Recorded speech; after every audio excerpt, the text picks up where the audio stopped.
Я был участником переговоров в Минске, когда мы искали принципы мирного урегулирования. И мы говорили 17 часов подряд всю ночь. Да, мы договорились о этих принципах, но они западной стороной не исполнялись. Бывший канцлер заявил о том, что нужно было просто выиграть время для того, чтобы вооружить Украину. Но она же сказала это публично. В ходе боев в районе Дебальцево в начале 2015 года было видно, что Путин смог бы легко захватить Украину. И я очень сомневаюсь, что тогда страны НАТО могли бы оказать Киеву поддержку в том объеме, в котором они это делают сейчас. Всем нам было ясно, что это замороженный конфликт, что проблема не решена. Но именно это и дало Украине драгоценное время. То же самое подтвердил и бывший президент Франции. Да, она была права, когда это сказала, потому что думали, что это Путин хотел выиграть время. Нет, это мы хотели выиграть время, чтобы дать возможность Украине восстановиться, укрепить свои военные возможности. И именно поэтому мы должны защищать Минские переговоры, в которых ты сыграл очень важную роль. Их нужно защищать, потому что именно в течение этих 7 лет у Украины появились средства для укрепления.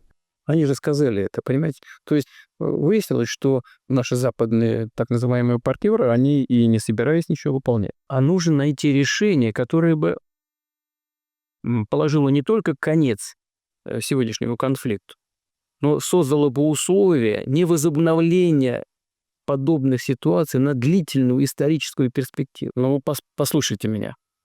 Но не надо быть большим, так сказать, специалистом в области публичного международного права, чтобы понять логику, которую я сейчас скажу. Часть территории одной страны приняла решение отделиться от основной части. Это юго-восток Украины, Донецк и Луганск. Они приняли решение отделиться. Они имели на это право или нет? Строго говоря, в рамках международного права и устава ООН они имели на это право. Соответствующая статья говорит о праве нации на самоопределение. По-моему, даже первая. Но вы понимаете, это право народа на самоопределение. Первое. Второе. В ходе этого процесса обязана была эта часть страны спросить разрешение у центральных властей, у Киева, или нет? Нет. Есть решение Международного суда ООН, согласно которому это был прецедент, созданный Косово. Международный суд ООН прямо записал, если какая-то часть страны приняла решение отделиться, она не обязана с этим вопросом обращаться к центральной власти. Исходя из вышеизложенного, суд приходит к выводу, что международное законодательство не запрещает провозглашать независимость, и таким образом провозглашение независимости Косово 17 февраля 2008 года не противоречит международному праву.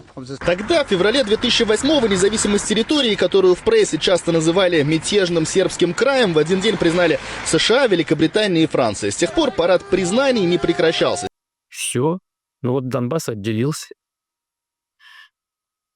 Дальше. Мы имели право признать их независимых. Мы 8 лет не признавали, понимаете? 8 лет мы терпели и пытались договориться. В конце концов, они объявили о независимости. Мы имели право их признать. А почему нет? Мы их признали.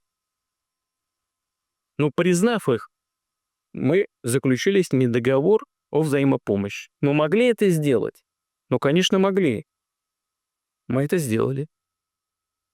В рамках этого договора, который мы ратифицировали парламентом, мы обязаны были оказать им помощь, в том числе и военную. Они к нам обратились с этой помощью официально. И мы эту помощь оказываем. Вот скажите, где я ошибся? Хоть на каком шаге я допустил ошибку?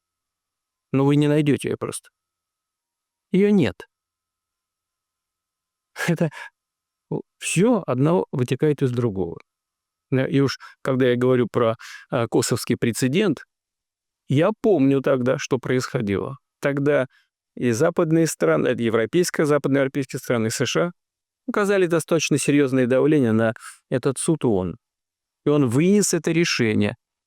При отделении какой-то части, эта часть не обязана обращаться к центральным властям за согласием. Все.